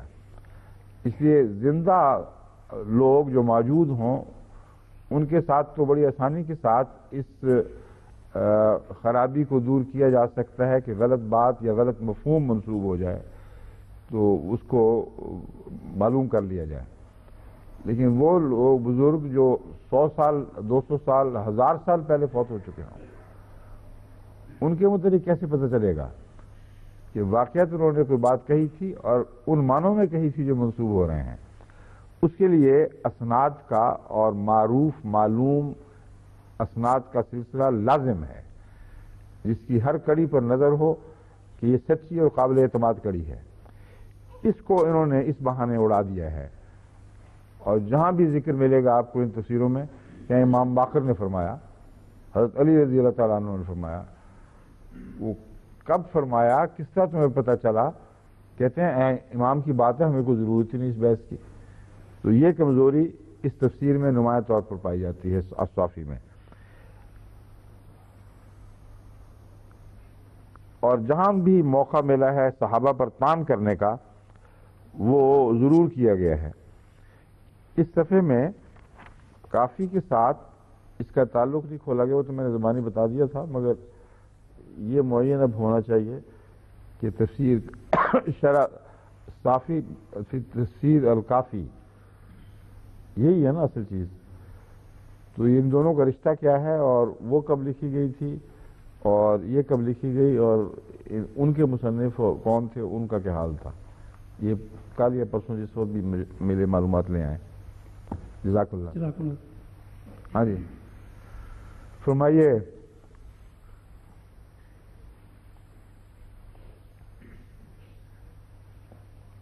السلام علیکم ورحمۃ اللہ وبرکاتہ۔ وعلیکم السلام ورحمۃ اللہ وبرکاتہ۔ حضور یہاں میں ایک لائبریری سے کتاب لایا تھا، جی معلومات حدیث، جی تو اس میں ایک ڈاکٹر محمد حمید اللہ صاحب کا ایک تحقیقاتی مقالہ تھا۔ جی اس میں انہوں نے یہ بتایا ہے کہ حضرت ابو ہریرہ رضی اللہ تعالیٰ عنہ جو کہ یمن کے رہنے والے تھے، ان کے ایک شاگرد حمام بن منبع یمن سے تعلیم کی غرض سے مدینہ تشریف لائے اور حضرت ابو ہریرہ رضی اللہ تعالیٰ کے پاس ہی قیام کیا۔ حضرت ابو ہریرہ رضی اللہ تعالیٰ نے اپنی وفات حسین مسجد نبی میں پاس قیام کیا، ان کا اپنا گھر ہوتا ہے جی وہ تو بیچارے مسجد نبی کے تھڑے پہ بیٹھے ہوئے تھے، جی وہاں ہر شخص آگے بیٹھ سکتا تھا، تو ان کے پاس قیام کیا تو عجیب بات لگی ہے مجھے۔ فرمائیں، آگے چلیں۔ حضرت ابو ہریرہ تعالیٰ انہوں نے اپنی وفات جو کہ 58 یا 59 ہجری کی ہے، اس سے قبل حضرت حمام بن منبع کو حضرت رسول کریم صلی اللہ علیہ وسلم کی احادیث میں سے تقریباً 150 کے قریب منتخب کر کے املا کروا دی، جو کہ صحیفہ حمام بن منبع کے نام سے مشہور ہے، ٹھیک ہے، اور یہ تالیف تاحال دستیاب شدہ کتب حدیث میں قدیم ترین ہے، اور یہ احادیث بخاری اور مسند حنبل میں شامل ہیں۔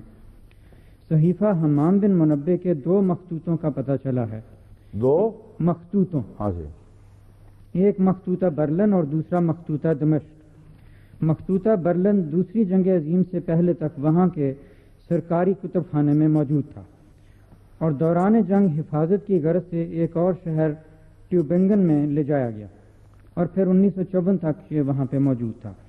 بروکلمان ایک جرمن شخص نے جرمن زبان میں 7 جلدوں میں 5000 صفحات پر مشتمل ساری دنیا کی عربی کتب کی ایک فہرست شائع کی، اور اس میں اس کو بھی شامل کیا، اور ہر کتاب کے متعلق بتایا کہ اس کا مؤلف کون تھا، کتاب کے کتنے مخطوطے دنیا کے کس کس کتب خانے میں باحوالہ نمبر فہرست موجود ہیں، اور اگر وہ چھپ چکی ہے تو کب اور کہاں چھپی۔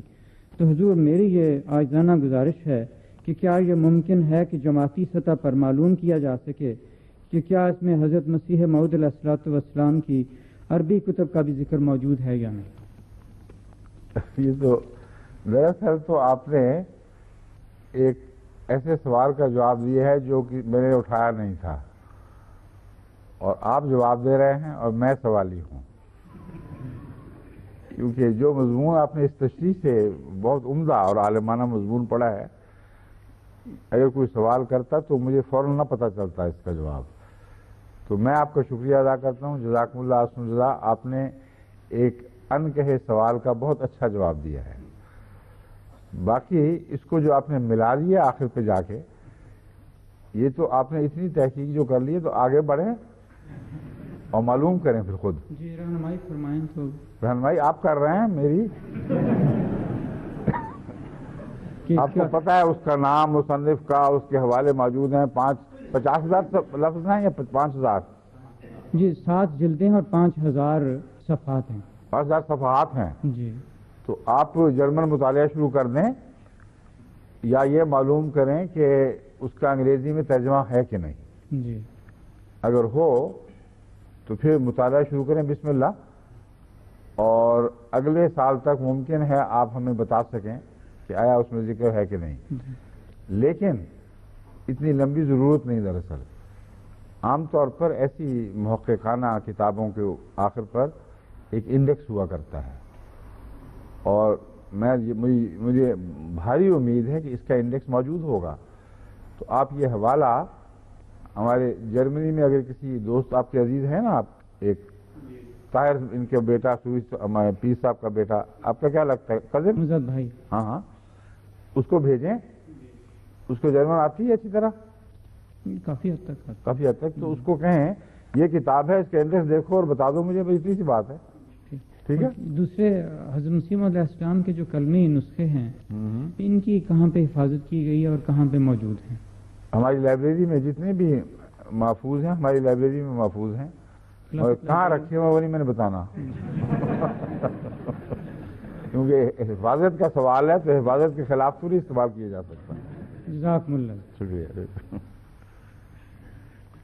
بہت ہی یہ سینسٹیو یعنی نازک مسئلہ ہے، کیونکہ ایسا واقعہ ہو چکا ہے، ایک مولوی آیا تحقیق کے نام پر، لائبریری میں گھس گیا اور اس نے کتابیں اٹھانی شروع کیں اور پھر واپس رکھنی شروع کیں، اور بعض انتہائی اہم ایسی کتب جو مخالفوں کے لٹریچر سے تعلق رکھتی تھیں، جن کے حوالوں کی ہمیں ضرورت آتی رہتی تھی، وہ غائب کر گیا۔ تو اس کے بعد سے میں نے تاکید کی تھی کہ جو بھی قیمتی خزانے ہیں ان کو کلیتاً اخفاء میں رکھا جائے اور ان کی کاپیاں کروا لی جائیں، فوٹو اسٹیٹس کروا لی جائیں۔ اگر کسی نے دیکھنا ہے تو فوٹو اسٹیٹس اٹھا کے دیکھے، اگر چوری کر کے بھاگتا بھی ہے تو ہمیں کیا فرق پڑے گا، ایک اور کروا لیں گے۔ تو مگر اس لیے میں نے وہ جگہ نہیں بتانی۔ سمجھ گئے؟ آگے آئیے رشید صاحب۔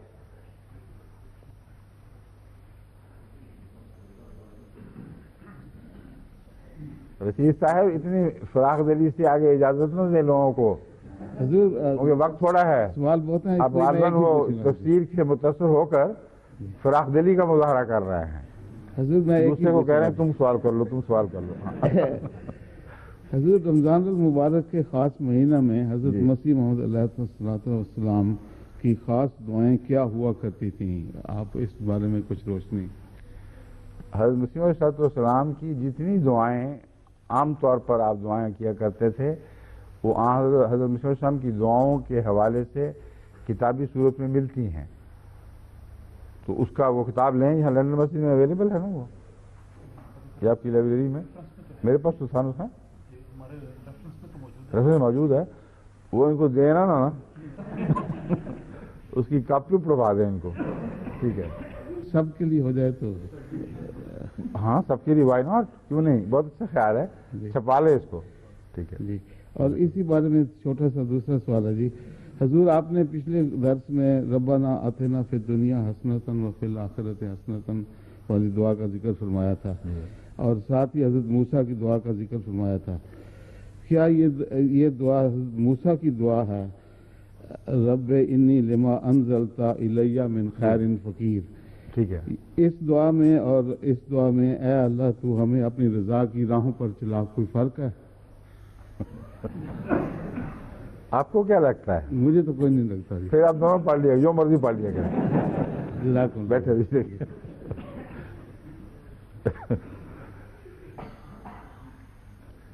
السلام علیکم بشیر حیات صاحب، آپ کا پلندہ کہاں ہے سوالات کا؟ یہ سوال ہے۔ ہاں وہ ہوتا ہے، لازمہ ہوتا ہے۔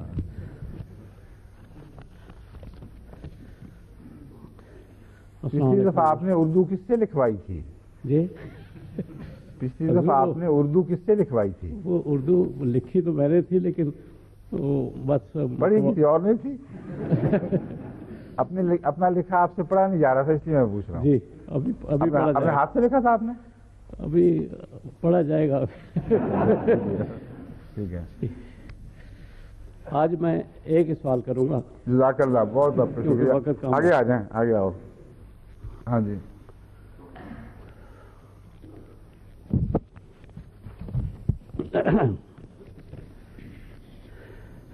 یا جو کچھ اللہ نے اپنے فضل سے لوگوں کو دیا ہے، کیا وہ اس کی بنا پر ان سے حسد کرتے ہیں؟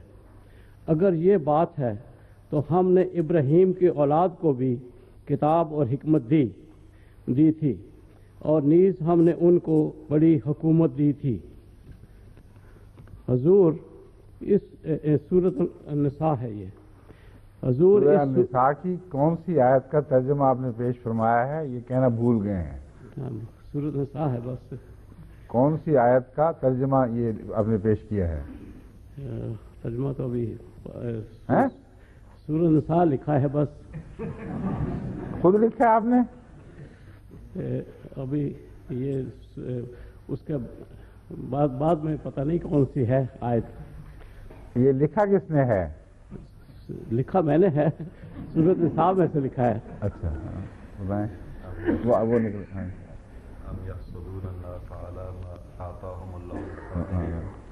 میں اصل آیت کے الفاظ پڑھ دوں، کیونکہ دراصل پہلے عربی الفاظ ہوں پھر ساتھ ترجمہ ہو، جی یہ حوالہ تو ہو کم سے کم۔ جی کہاں ہے؟ اچھا ٹھیک ہے۔ اعوذ باللہ من الشیطان الرجیم، بسم اللہ الرحمن الرحیم۔ ام یحسدون الناس علی ما آتاہم اللہ من فضلہ فقد آتینا ابراہیم الکتاب والحکمت وآتینہم ملکا عظیما. کہتے ہیں کیا یہ لوگ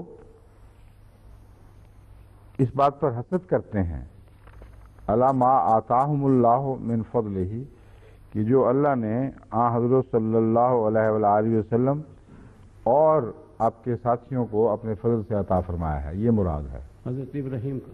نہیں حضرت ابراہیم ہے. پہلے ابراہیم کا ذکر چل رہا ہے, بعد میں آئے گا. اچھا. بعد میں آئے گا. پہلا عمومی مضمون ہے کہ کیا یہ لوگ کفار مکہ وغیرہ وغیرہ اچھا. حضرت اقدس محمد مصطفیٰ صلی اللہ علیہ وآلہ وسلم یا اہل کتاب بھی مراد ہو سکتے ہیں, یہ لوگ اس پر حسد کرتے ہیں جو اللہ نے اپنے فضل سے حضرت رسول اللہ صلی اللہ علیہ وسلم کو اور آپ کے ساتھیوں کو عطا فرمایا ہے. تو پھر سن لیں فقد آتینا ابراہیم الکتاب والحکمت کہ ہم نے اس سے پہلے ابراہیم کو بھی تو کتاب دی تھی. آل ابراہیم. آل ابراہیم کو بھی تو کتاب دی تھی. والحکمت اور حکمت عطا فرمائی تھی. وآتیناہم ملکا عظیما اور انہیں بہت بڑا عظیم ملک عطا فرمایا تھا. یہ ہے وہ آیت جس کا آپ نے ترجمہ پڑھا ہے. جی. ٹھیک ہے, جی. اب بتائیں سوال کیا ہے. حضور اس صورت میں حضرت ابراہیم کی اولاد کے بارے میں ذکر کیا گیا ہے. جی آل ابراہیم. ٹھیک ہے. حضرت ابراہیم پر نئی شریعت اتاری گئی, کیا اس میں اس شریعت کی طرف اشارہ ہے یا اولاد ابراہیم کی طرف بھی کچھ صحیفے اترے جن کا ذکر اس صورت میں کیا گیا ہے؟ اول تو آپ کا یہ کہنا کہ اولاد صرف مراد ہے درست نہیں ہے. آل ابراہیم اول طور پر آپ کی اولاد کے علاوہ ساری امت پر جو امت ابراہیمی ہے یا ملت ابراہیمی ہے اس پر اطلاق پاتا ہے. آل کا لفظ محض کسی کی خونی تعلق رکھنے والی پشتی صلبی اولاد سے نہیں ہوا کرتا, بلکہ وہ سارے جو روحانی رنگ میں اولاد کے مستحق کہلاتے ہیں ان سب کے لیے قرآن کریم کا محاورہ لفظ آل اطلاق پاتا ہے اور سب اس میں برابر کے شریک ہو جاتے ہیں. بس اگر یہ ترجمہ آپ نے درست نہ کیا تو سارے درود جتنے بھی پڑھے جا رہے ہیں ان میں سے ایک بھی ایسا نہیں جو حضرت صلی اللہ علیہ وآلہ وسلم کی اس امت پر اطلاق پا سکے جو آپ سے صلبی رشتہ نہیں رکھتی, اور پھر آپ کی حیثیت جو رحمت للعالمین کی ہے وہ حیثیت ہی مشکوک ہو جائے گی کہ یہ کیسا رحمت للعالمین آیا جس نے اپنے سارے فضل اور نعمتیں جو خدا نے عطا فرمائیں اپنی صلبی اولاد کے لیے مخصوص کر دیں, اور ساری دنیا جن کی طرف یہ رسول تھا اور رحمت کے طور پر رسول تھا ان کے لیے کچھ نہ چھوڑا. یہاں تک کہ دعائیں بھی وہ سکھائیں جن میں ساری دنیا تمام بنی نوع انسان سوائے ان سید زادوں کے جو حضور کی طرف منسوب ہوتے ہیں وہ استفادہ نہیں کر سکتے, کوئی بھی ان کو فائدہ نہیں پہنچتا. یہ معنی ہے جو آپ سمجھتے ہیں. حضرت ابراہیم کے اولاد ہو. میں لفظ آل کی بات کر رہا ہوں, چاہے وہ رسول اللہ علیہ وسلم کی آل ہو, اللہم صلی علی محمد سے بات شروع ہوتی ہے, میں وہ بات کر رہا ہوں اچھا. کہ لفظ آل کی تشریح اس دعا کے حوالے سے آپ سمجھیں جس میں ہم کہتے ہیں اللہم صلی علی محمد و علی آل محمد کما صلیت علی ابراہیم و علی آل ابراہیم. اب سمجھیں بات. جی جی. بس لفظ آل کا ترجمہ ہی آپ غلط سمجھ رہے ہیں, اس کو درست کریں پھر سوال کریں. اس کا مطلب خاندان نہیں, اس کا مطلب خاندان بھی نہیں. اس کا مطلب ہے روحانی طور پر آپ سے منسلک ہونے والے, اس رنگ میں منسلک ہونے والے کہ گویا وہ آپ باپ ہیں ان کے, گویا وہ آپ کی اولاد ہیں. جی جی. انہی معنوں پر آیت خاتم النبیین بھی روشنی ڈالتی ہے. وما کان محمد ابا احد من رجالکم ولکن رسول اللہ و خاتم النبیین. کہ تمہارے جیسے مردوں کے باپ تو نہیں ہیں مگر نبیوں کے باپ ہیں، خاتم النبیین، کہ نبی آپ کے حضور اولاد کی طرح بیٹھتے ہیں زانو ادب طے کر کے. بس حضرت صلی اللہ علیہ وآلہ وسلم کی آل سے مراد در حقیقت وہ آل ہے جو حضرت صلی اللہ علیہ وآلہ وسلم کو روحانی باپ تسلیم کرتی ہو اور ہر دوسرے رشتے کو اس سے ادنا دیکھتی ہو، اور سب سے بڑا رشتہ حضرت صلی اللہ علیہ وآلہ وسلم کے ساتھ روحانی ابوت کا رشتہ رکھتی ہو. سمجھے ہیں؟ جی. یہ ہے آل. اس آل میں جسمانی آل بھی داخل ہو جاتی ہے اگر وہ روحانی طور پر وابستہ رہے. جہاں بھی روحانی طور پر وہ کٹ جائے وہ آل کے لفظ سے ہی خارج ہو جاتی ہے. ٹھیک ہے؟ اس میں حضرت مسیح موعود علیہ السلام بھی آج شامل ہیں. جب سارے آپ بھی شامل ہیں تو مجھے شامل ہیں. حد ہو گئی آپ کی. آپ تو ہو گئے، مسیح موعود علیہ السلام بے شک کہ آپ کو بھی شامل ہے. جزاک اللہ. ٹھیک ہے. سمائیے.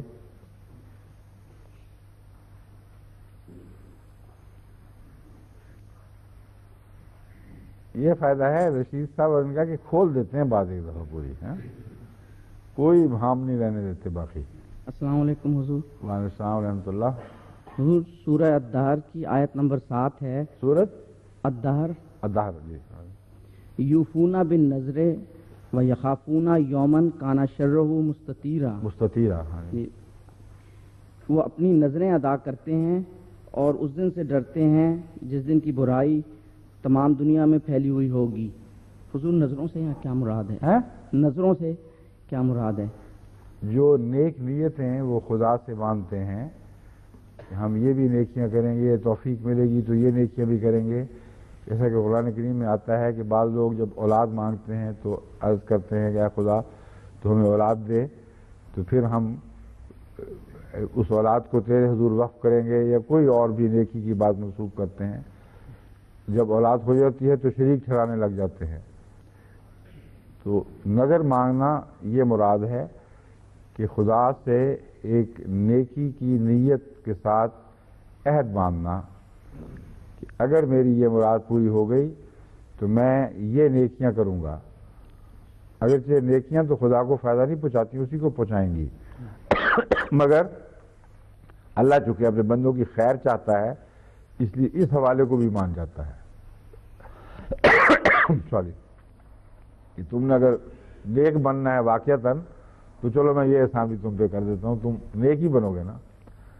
تو یہ ہیں یوفون بالنظر.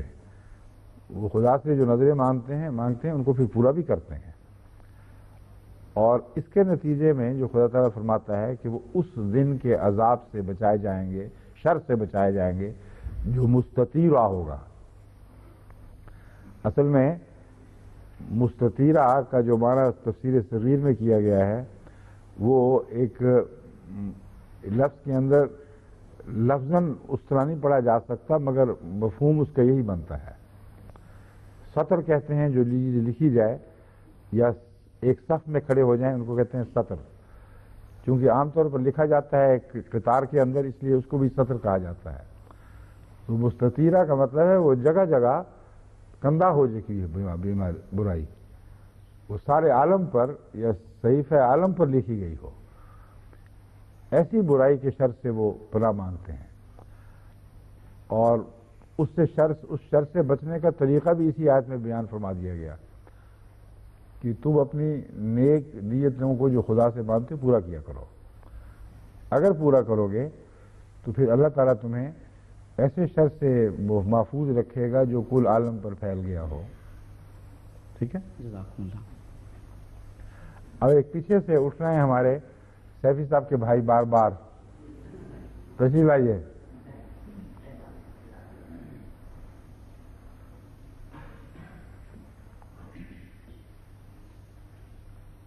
السلام علیکم. وعلیکم السلام. آگے آ جائیں. جی حضور میرا سوال درود شریف کے بارے میں ہے. جی.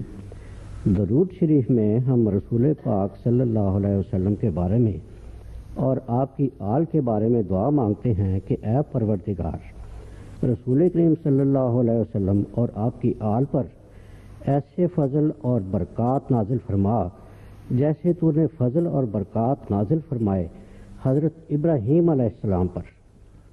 یہ دعا ہم گزشتہ 1400 سال ایسے ہے لفظ یا کچھ اور ہے ترجمہ؟ ایسے فضل اور برکات نازل فرما۔ ایسے کا ترجمہ تو نہیں ہے درست، جی ضرور، کما فرمایا ہے، جس طرح تو نے ان پر فضل فرمائے ان پر بھی فضل فرما، جی، مگر جیسے فضل فرمائے یہ نہیں ہے، یہ نہیں ہے۔ ہاں، اچھا، کیونکہ رسول اللہ علیہ وسلم پر بہت زیادہ فضل ہوئے ہیں۔ ہاں جی، یہی میرا، ہاں، اور میں سب اسی لیے میں آپ کا جواب دے رہا ہوں۔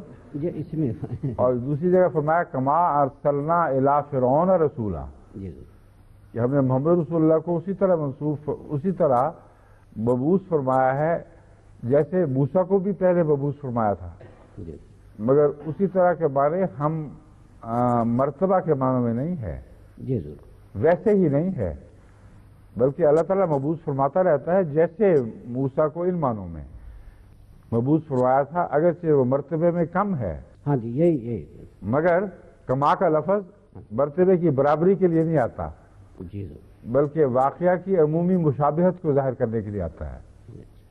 سمجھ گئے؟ ٹھیک ہے، بڑی بات، شکریہ۔ ہاں جی، تشریف لائیے۔ آپ کی رپورٹ ہی آئی بڑی دیر سے، کیا بات ہے؟ پچھلے کچھ عرصے سے رپورٹ ہی آئی، ٹھیک ہے، پہلے سے بہتر ہے الحمدللہ۔ اچھا، آگے چلیں، السلام علیکم۔ آگے آ جائیں۔ السلام علیکم وعلیکم السلام۔ حضور، آپ نے درس کے دوران شان نزول کا کافی مرتبہ ذکر کیا ہے، اور ایسا معلوم ہوتا ہے کہ بعض مفسرین اس کو بہت اہمیت دیتے ہیں، اس کی اصل حقیقت کیا ہے؟ اصل حقیقت وہی جو میں کھول چکا ہوں پہلے۔ میں نے آپ کو بتایا کہ شان نزول کا سلسلہ دراصل علامہ واحدی سے شروع ہوا ہے، یعنی اس سے پہلے شان نزول کے بیان کا ذکر تو ملتا ہے مختلف احادیث میں، مگر کسی نے اس موضوع کو اتنی اہمیت نہیں دی تھی کہ اس پر کوئی مبسوط کتاب لکھے۔ چنانچہ علامہ واحدی نے جب شان نزول کے حوالے سے ہر آیت کی جستجو کی کہ اس کی نازل ہونے کی وجہ کیا تھی، تو اس شوق میں کہ کچھ وجہ مل جائے ہر ایرا غیرہ کی روایت بھی اکٹھی کر لی، سند کے اعتبار سے کمزور ہو، معنوں کے لحاظ سے کمزور ہو، وہ اس لیے اکٹھی کر لی کہ کتاب میں کچھ تو ہوگا، تو زیادہ سے زیادہ کوشش کی کہ ہر آیت کی شان نزول سے متعلق کچھ معلوم ہو جائے۔ اور شان نزول کا ایک پہلو وہ ہے جو قرآن خود بیان فرماتا ہے، اور میں نے یہ بات کھولی تھی کہ دراصل اتنا ہی کافی ہے ہمارے لیے کہ قرآن کریم نے جس آیت کی شان نزول بیان فرما دی وہاں حکمت ہے، اس بات کو سمجھنے کے لیے اس پس منظر کو سمجھنا ضروری تھا جو قرآن نے کھول دیا کہ کیوں یہ بات بیان کی جا رہی ہے۔ باقی شان نزول کا قرآن کے دائمی مضامین سے کوئی تعلق نہیں رہتا، کیونکہ آیات مختلف وقتوں میں مختلف ترتیب سے نازل ہوئیں، مگر اللہ تعالیٰ نے جو دائمی رہنے والا صحیفہ تھا خود حضور اکرم صلی اللہ علیہ وسلم کو سمجھا کر اس ترتیب کو بدل دیا، اور جب ترتیب بدل گئی اور اس ترتیب کے اندر ایک تسلسل ہے معنوں کا، اور ایسی مربوط آیات ہیں کہ ہر آیت دوسرے سے تعلق رکھتی، دوسری تیسرے سے، اور پھر ہر صورت ایسے مضمون پر ختم ہوتی ہے کہ اگلی صورت اس مضمون کو وہاں سے اٹھاتی ہے، اور یہ تسلسل مسلسل جاری ہے۔ اب شان نزول کا جھگڑا اگر اب بیچ میں داخل کریں گے تو یہ ترتیب ساری بے معنی ہو جائے گی، کیونکہ آیتیں اپنے ترتیب کو خود بیان کر رہی ہیں، اور شان نزول والا بیان کرنے والا آدمی کہ اگر یہ اس موقع پر فلاں جگہ ہوئی تھی، یہ اس موقع پر فلاں جگہ نازل ہوئی، تو اس کو پھر درج بھی وہیں ہونا چاہیے، جس وقت نازل ہوئی پھر وہیں اس کو درج بھی ہونا چاہیے۔ اس لیے وہ وقتی طور پر یہ ایک الہی مصلحت تھی کہ وہ کتاب جو دائمی تقاضوں کے پیش نظر نازل ہو رہی تھی، اگر کبھی وقت اس دوران کوئی سوال اٹھتا تھا تو وہاں اس کا جواب دے دیا جاتا تھا، اگرچہ اس سے پہلے جو آیات نازل ہوئی ہیں ان کے ساتھ کوئی اس کا معنوی تعلق لازماً نہیں تھا، اس لیے مانوی تعلق کے لحاظ سے وہ ترتیب بدل دی گئی۔ مثلا کسی زمانے میں ایک عورت نے شکوہ کیا حضرت صلی اللہ علیہ وآلہ وسلم سے کہ میرے خامند نے قسم کھا لی ہے کہ میں گویا اس کی ماں ہوں یا اس کی بہن ہوں، اور اس طرح وہ روتی ہوئی شکایت کرتی ہوئی آئی کہ اب ہمارا کیا بنے گا۔ تو اس وقت آیات کا نزول ہوا ہے، اور یہ جو نزول ہے یہ خود اپنی حقیقت بتا رہا ہے۔ قرآن کریم میں ذکر ہے کہ ایک عورت آئی ہے روتی ہوئی شکایت کرتی ہوئی، وہ یہ کہتی تھی، تو اس کا یہ جواب ہے۔ مگر یہ آیت اس سے پہلے جو آیات نازل ہوئی تھیں ان کے مان بعد نہیں رکھی ہوئی، بلکہ ایک الگ ترتیب کے لحاظ سے جو دائمی نوعیت کی ہے وہاں اس کا ذکر ملتا ہے۔ تو یہ ہے شان نزول ورسز یا بالمقابل ترتیب قرآنی۔ سمجھ گئے؟ شکریہ، جزاکم اللہ۔ فرمائیے مسعود صاحب۔ اب میرا خیال ہے آخری چند منٹ رہ گئے ہیں یا ابھی 5 منٹ ہیں اور؟ ہاں ہم لیٹ شروع ہو گئے، ہاں 5 منٹ، ہم نے 10 منٹ لیٹ شروع کیا تھا نا، اس لیے میں کہہ رہا ہوں۔ ہاں جی فرمائیے۔ اس طرح سے غلطی سے میں زیادہ وقت دے بیٹھا ہوں، تفسیر میں ڈر کے ہمارے جلدی رک گیا کیونکہ میں نے گھڑی پر نظر رکھی، یہ یاد نہیں رہا کہ ہم 10 منٹ تاخیر سے شروع، ہم نے 10 منٹ تاخیر سے شروع کیا ہے۔ کوئی بات نہیں، سوالات کو مل جائے گا موقع۔ فرمائیے حضور، میرا سوال اعتراض کے رنگ میں نہیں، ضرورت ہے یہ سمجھانے کی، ٹھیک ہے، جب نہیں ہے تو بے تکلفی سے کریں۔ کل حضور نے فرمایا، آگے آ جائیں، اور حضور نے کل درس میں فرمایا تھا کہ دوست نسخے جو ہیں سینہ بسینہ چلتے ہیں، کیا نسخے جو ہیں سینہ بسینہ چلتے ہیں، اور وہ اچھی بات نہیں، ٹھیک ہے، مگر لیکن یہ جو دم والی بات ہے، سام کے دم والی، وہ سینہ بسینہ چلتی ہے اور عام آدمی کو وہ نہیں دی جاتی، کون کہتا ہے؟ غلط ہے یہ بات، غلط بات کہہ رہے ہیں آپ۔ سانپ کی جو دم والی بات ہے وہ سینہ بسینہ نہیں چلتی ان معنوں میں، بلکہ سب دنیا میں مشہور ہے، میرے خطبوں میں بھی ذکر آ چکا ہے، سوال جواب میں بھی آ چکا ہے، ان صاحب کا میں نام بھی بتا چکا ہوں جن سے دم ملتا ہے، جو چاہے جا کے لے لے، لیکن اور دم کا بھی بتا چکا ہوں، وہ سورہ فاتحہ کا دم ہے۔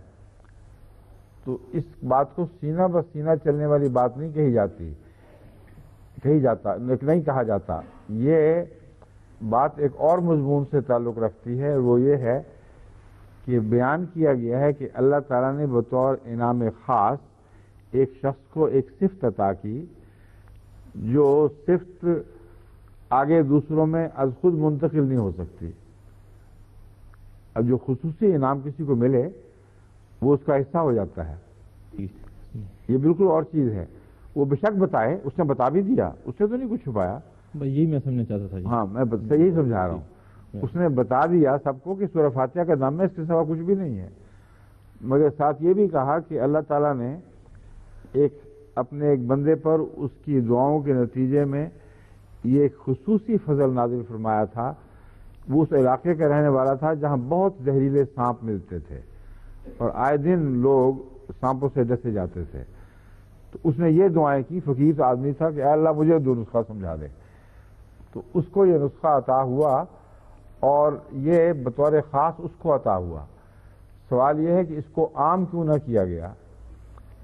بات یہ ہے کہ قرآن کریم کا مضمون جس شفا سے تعلق رکھتا ہے، یا سورہ فاتحہ کا مضمون، وہ در حقیقت روحانی شفا ہے، اور کبھی کبھی جسمانی شفا کا مظہر بھی بن جاتی ہے سورہ فاتحہ، لیکن اس کو ایسی سائنس نہیں بنایا جا سکتا کہ جیسے حکیم بیاض لکھتے ہیں کہ یہ آیت فلاں چیز کے لیے ہے، یہ آیت فلاں چیز کے لیے ہے۔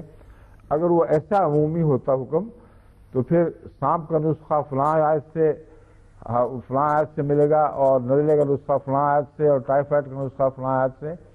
یہ واقعتاً ہو چکا ہے، اور کئی لکھنے والوں نے ایسی کتابیں لکھی ہیں جس میں آیات قرآنی کے حوالے سے مختلف امراض کا علاج بتایا گیا ہے، اور وہ علاج ایسا ہے کہ اس کے نتیجے میں کہیں کوئی ہسپتال نہیں کھولا گیا، کیونکہ محض خوش فہمیاں ہیں یا بعض دعاؤں کے پورا ہونے کو آیت کی ایسی تاثیر بیان کر دیا گیا جو مستقل اس میں اسی طرح موجود ہے۔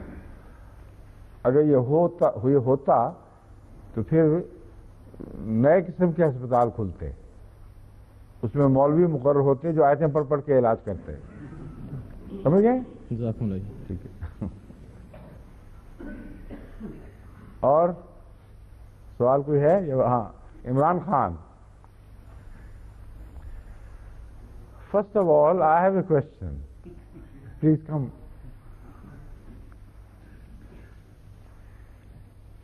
People who sit for long hours while they are not used to sitting long hours generally gain weight. But during the last few days of i'tikaf, you are losing weight at a speed that is amazing. What is the prescription for that? What is the secret of that? Dal. Well said. Imam Sahib, take note of this, please. According to this answer, day in and day out, morning and evening, it is dal which is served to the mutakifin. And he is not used to that. So practically he is keeping fast without eating anything. I wouldn't go quite that far. What? I wouldn't go quite that far. I'm going Please. to beg your indulgence for a start, because Come closer. I'm going to beg your indulgence for a start because my question's quite ill prepared. It's in regards to Surah Al-Baqarah, in which Allah is essentially referring to the Jews. Come closer, please. Allah is essentially referring to the Oh, yeah, I know Jews, that, but yes, it's yes. equally as applicable to the mullahs of today, Yes. when they knowingly mislead people in regards to the words of Allah and for a paltry price Right. change his message. And it states that for such people, on the Day of Judgment, they will not even be called unto Allah, and He will not listen to their pleas, and there will never be there will never be forgiveness for these people. As I said, it's ill prepared, so I have no quotes. If this is the case, how will hell ever be empty? If they'll never be receive forgiveness? You see, this is the question which I have already answered. Abada, the word abada can be translated in the Quran as eternally. But the word abada has application to different durations according to the context of the situation where it is used. Abada does not necessarily mean eternally, but when used in relation to Al-Jannah, that is the heaven, then it is used to indicate eternity, because there are other words and other expressions which clarify this. For instance, about the paradise, it is said it will never come to an end, while before this the word abada is also used, which means it will remain forever. The same, before preceding the same verse, there is the mention of the hell, and the same word abada is used, but the last concluding expression is missing there, which says it will never come to an end. So if you read the Quran carefully, then you will know that the Quran explains itself. Likewise, in the traditions of the Holy Prophet sallallahu alaihi wasallam, we find definite declaration that the hell would certainly come to an end. A time would come when the hell would be like an empty building, where there is nobody even to close the doors, and they bang against the, what they call, sills, as the wind blows. There is just a sort of figure of speech. Shouldn't be taken literally. But on the issue of hell being totally emptied, there is no shadow of doubt left. Right? Thank you.